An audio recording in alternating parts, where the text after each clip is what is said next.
Hello and welcome to this episode of the Montreal Expos Retro Dynasty here on MVP Baseball 2004. Now, as I alluded to in the previous episode, we're heading out to the West Coast, to Southern California, where I had two 3-game series, one against the Padres and one against the Dodgers, and I'm showing you a game from each. First up here is against the Padres and David Wells, and I'm bringing Livan Hernandez, my ace, up to the mound. Now, before I get too much further in here, I do have some bad news for this series and for viewers who enjoyed this series. Now, this is the third episode of the Expos Retro Dynasty, but this is also the last episode of the Expos Retro Dynasty. But the reasons, I guess you could say, are pretty good, depending on what you're into in terms of sports on YouTube.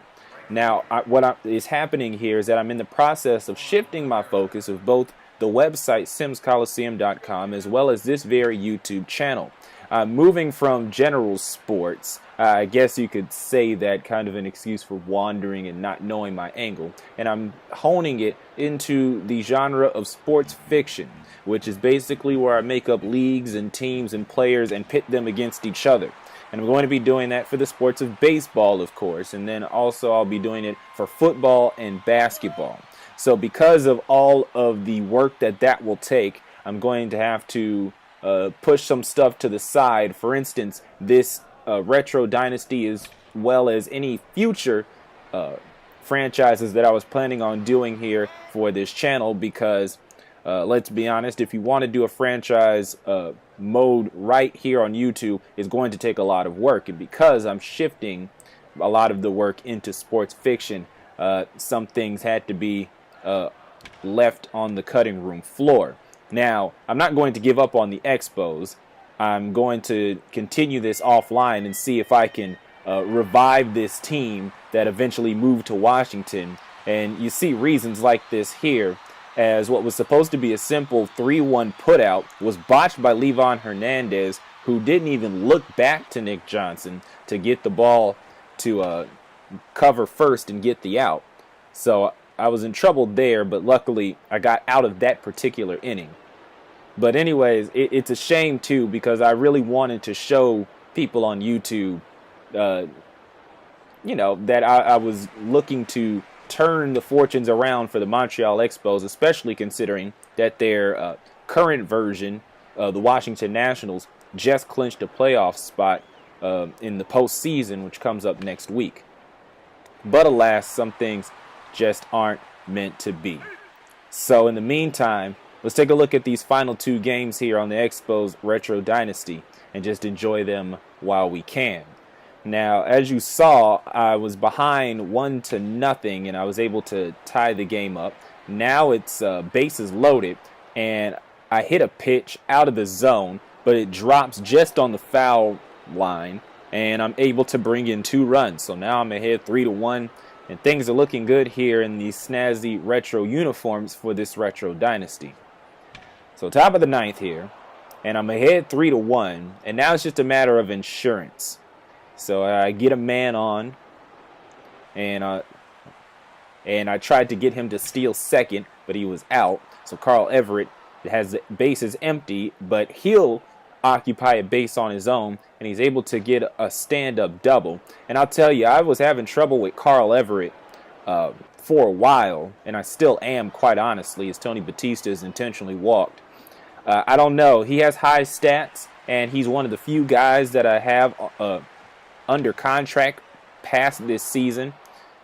One of the guys I should probably get under contract a little longer is able to hit a single, and that'll load the bases again. And then that will drop softly into the right field gap. I was able to get a lot of extra base hits hitting the ball into the power alleys, both in left and right. And as you can see here, I was able to pile on 3 more runs. That makes it 6-1. So it's a non-save situation, but I want to bring out my closer. I want to test him out, Rocky Biddle. Now he's going to do something that will seem insignificant in this game, but will play a huge part in the very next game. Now you see here, bottom of the 9th, 2 out, 1 on. Phil Nevin knocks this one into left field, right over the fence, and it is a 2-run shot to make it 6-3. Now again, it seems pretty insignificant. I had enough of a cushion that I was still ahead 6-3. And as you'll see here, even though Rocky Biddle gave up those 2 runs, Juan Rivera rather, is able to get under this and get the final out. So I get a victory, and I get a victory recorded on YouTube so that you see that I could actually win with this team, especially with some of the losses that I had in previous videos. So that felt good. But as I said before, think about that home run that Rocky Biddle gave up, as we will now move on to Los Angeles. So here we come to Los Angeles later on in the West Coast trip. I believe this was the second game of the series. And I have Tomooka, who you saw did not have any decisions, no wins, no losses, despite 4 starts. And I would eventually send him down. And I'll be taking on Odalis Perez. Now, coming into this game, it's understood that the Dodgers just have trouble scoring runs. They're not very good at hitting the ball. And I'm not, great either. But I feel like, hey, if I can just get at least 1 run in, then I shouldn't have a problem on defense. So as you see, I get a hit there in the top of the 8th. I skipped through a lot because it was a huge stalemate up until this very point here, as a run is able to score for Montreal. So I'm ahead 1-0. And so I think, hey, that's more than enough. So we get to the bottom of the 9th inning, and I bring out Rocky Biddle, my closer, because why not? Well, taking on Adrian Beltre, this is why not. Right center field shot, and we go to extras, 1-1. So top of the 10th, and here's Carl Everett again. And I seem to be hitting a stride with him out here in Southern California. We're starting to bond, and maybe we'll bond enough that I can trade him off. In real life, he eventually got shipped to the Chicago White Sox mid-season. So Kaz Ishii, who I believe that wasn't able to close things out in the 10th. So they bring out Eric Gagne. And if you were a baseball fan in the early 2000s, you know the power that Eric Gagne can bring. Luckily, I'm able to get a hit here against Gagne with 2 men on. So it seems like things are moving in the right direction. But not quite. Strikeout here for Wilkerson. And then Endy Chavez will ground into a double play, which for all of my follies that you've seen in this video and in the previous 2, I rarely hit into double plays. And now was not the time for one. But it happens, and I figure, hey, let's go into the bottom of the 10th. Let's see what we can do.